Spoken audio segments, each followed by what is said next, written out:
Le moulin Lucas, le moulin de la colonie du Val-d'Hièvre, appelé aussi moulin Lucas, car le 17 avril 1861, Charles Lucas soumet un projet de règlement d'un moulin à établir sur Lièvre.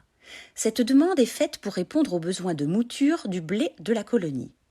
Des difficultés administratives entre 1861 et 1870 mettent à mal ce projet. En fait, le moulin ne sera construit que 40 ans plus tard et réceptionné en août 1903. L'arrêté du 16 février 1904 ne permet pas l'autorisation de l'utilisation de l'énergie hydraulique en électricité. Le directeur de la colonie n'en tient pas compte et une turbine est installée pour actionner durant le jour les meules pour obtenir de la farine et durant la nuit deux dynamos pour l'éclairage électrique de la colonie. Le moulin Lucas est équipé d'une roue horizontale ressemblant à un rouet dont les pales en forme de godet ou de cuillère sont solidaires de l'arbre vertical. Un barrage freine le courant de la rivière Yèvre. Une partie de l'eau de la rivière est détournée vers le biais, appelé aussi canal d'Amenet.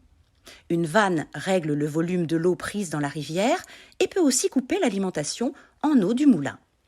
Sur quelques dizaines de mètres, en pente douce et régulière, le biais dirige l'eau jusqu'à la salle à eau, aussi appelée salle de la roue, placée au centre du moulin, sous la salle des meules. Un déversoir ou trop-plein est ouvert pendant le fonctionnement du moulin lorsque le débit est trop important.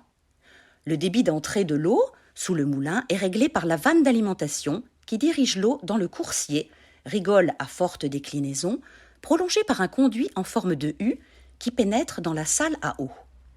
Une planche de dérivation fixée et articulée sur ses rebords est reliée par une chaîne à une poignée située dans la salle des meules. Lorsque l'eau passe sur la planche de dérivation, la meule supérieure, dite tournante, est arrêtée. Mais lorsque l'eau passe sous la planche de dérivation, elle frappe les godets du rouet, le met en activité, entraînant de le même mouvement de rotation l'arbre et la meule supérieure et peut ainsi moudre le grain.